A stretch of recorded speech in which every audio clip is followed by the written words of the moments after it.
I think that I was actually selected or targeted at a very early age. I'm guessing that it probably happened starting when I was about 3 years old. That would have made it in 1950. I think they targeted children who had a lot of potential. They wanted really bright children to experiment on. And the other common thread seems to be that the father was connected to the military, as mine had been. My father was a very damaged veteran of World War II, and he was a pedophile, and he was very abusive. Both the American and the Canadian governments, via the CIA, were conducting mind control experiments on children that started in the 40s, and I believe are continuing to this day. And I am a survivor of the experimentation.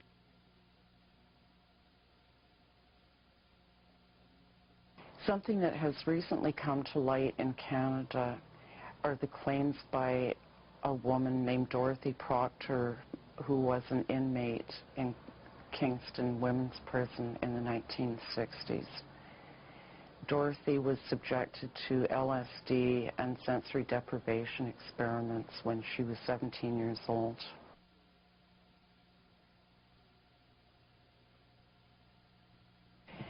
Canada's involvement in the development and the research of brainwashing techniques to be used on its own citizens, ultimately, I would think began as early as 1937 or 1938. Jim Bronskill, again from Southern News, wrote an article in late December of 1997 describing the correspondence between Dr. George Estabrook from Colgate College in Upper State New York and Hamilton, New York, and Superintendent Bevan, who was the head of the RCMP for Canada in 1940. Based on the correspondence, Bevan and Estabrook had had a dialogue prior to this letter being written, and Estabrook had been invited to discuss creating Manchurian candidates, basically, for the Canadian government in Ottawa in 1940. In their correspondence, Estabrook said he would simply need access to a hospital or an institution like that for a minimum of 1 week. And he would use hypnosis and other techniques to create dissociated personalities, multiple personalities, to create what became to be known as Manchurian candidates. As far as I understand it, it came from the notion of people coming back from the Korean War, that they were totally different people and a totally different set of attitudes and things like this. They were, God help us, they were anti-American, if you can possibly anybody being that way. And the question is, what were they doing to their soldiers? They hadn't the faintest idea what they were doing.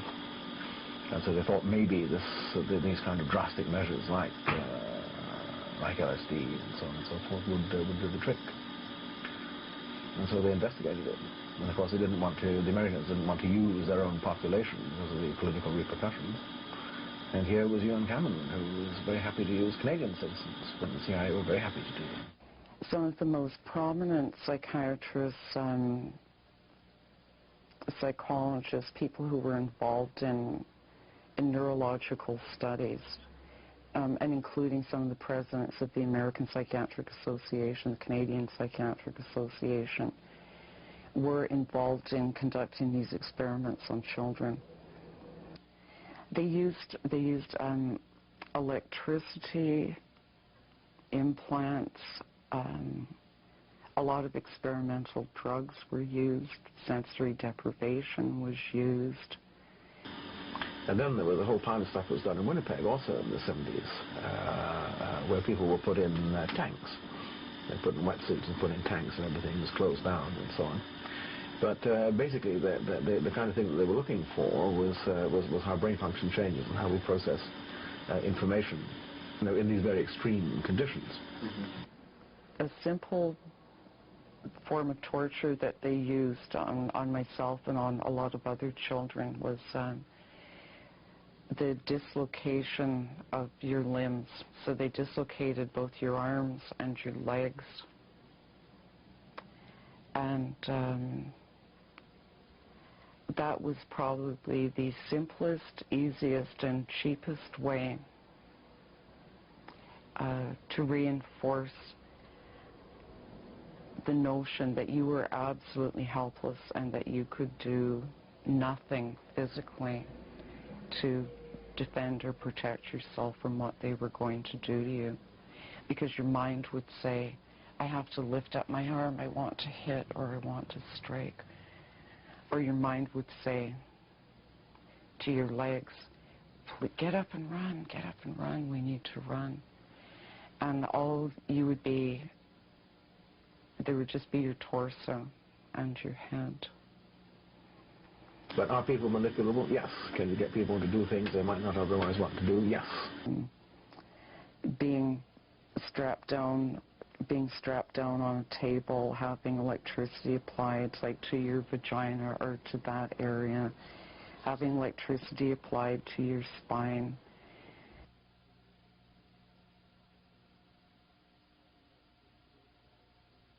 If you want to sort of go one stage back and say, can you control behavior? The answer is yes, you can. There was pedophilia involved as well. I think a lot of research people were blackmailed into taking part in experiments or into taking part in the cover-up because the children were used, we were used for pornography and pedophilia. And a really common occurrence was a scientist or a researcher who they needed to be involved or they needed to be complicit with them.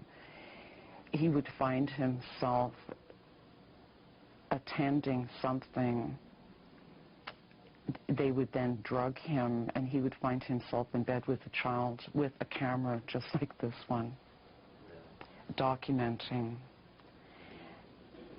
what was going on, so that we were used as children that way, complicitly. I would say, is there mind control? The answer is yes.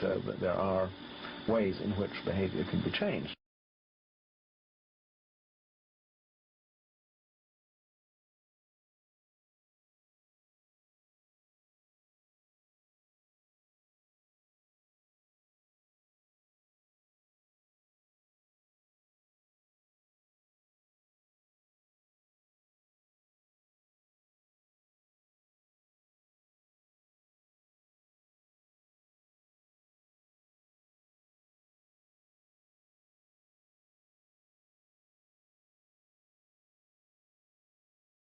I would say, is there mind control? The answer is yes.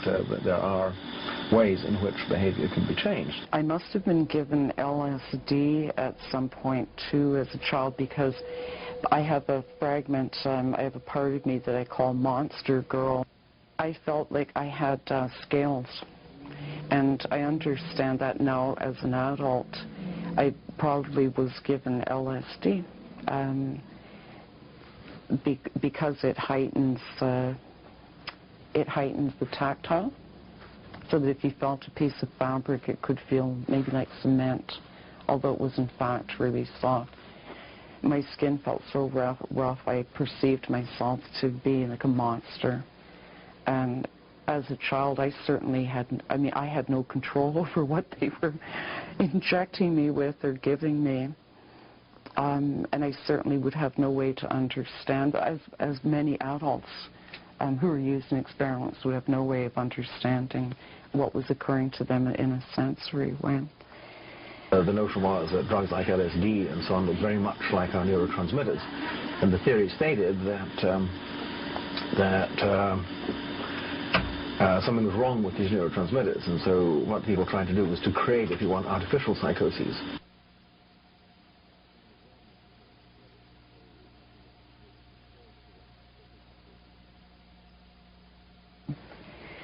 They took this eyeball out, and it rested here, and they inserted something right in there behind, they went into that cavity and they inserted something right in there. I guess that's the sinus cavity. And there was another insert that went right up a very long, thin wire that went up my nostril, up into there. I can remember when they did the insert there and behind my eye, I can remember hearing them say, again with so much self-pleasure, they would never think of looking behind the eye. No one would ever think of, no one in a medical checkup for whatever complaint the person had would ever think of looking in behind the eye. It's really it's really difficult to say, come inside my head and I'll tell you how I cope, or come inside my head and I'll tell you what it's like in my daily life. I've gone through times where it's way better now, but it was almost as if I had Tourette's syndrome, because I would go to say something and what would come out would be sort of a caw-caw, or and that was the impact of the electricity. And I think I was pretty silent too until I was about 35. I sort of prided myself on my silence. I realized after I had been in therapy for a while that my silence had more to do with an inability to literally express or the tremendous fear about expressing what it was that I wanted to say. I think my collages and my drawings say more than I could ever say in words. Maybe a few years from now I'll be able to articulate better. But at this point, I think those visual representations say what needs to be said. It needs to be said to young people. It needs to be said to people because they do not know what our governments have been doing. They have absolutely no awareness at all.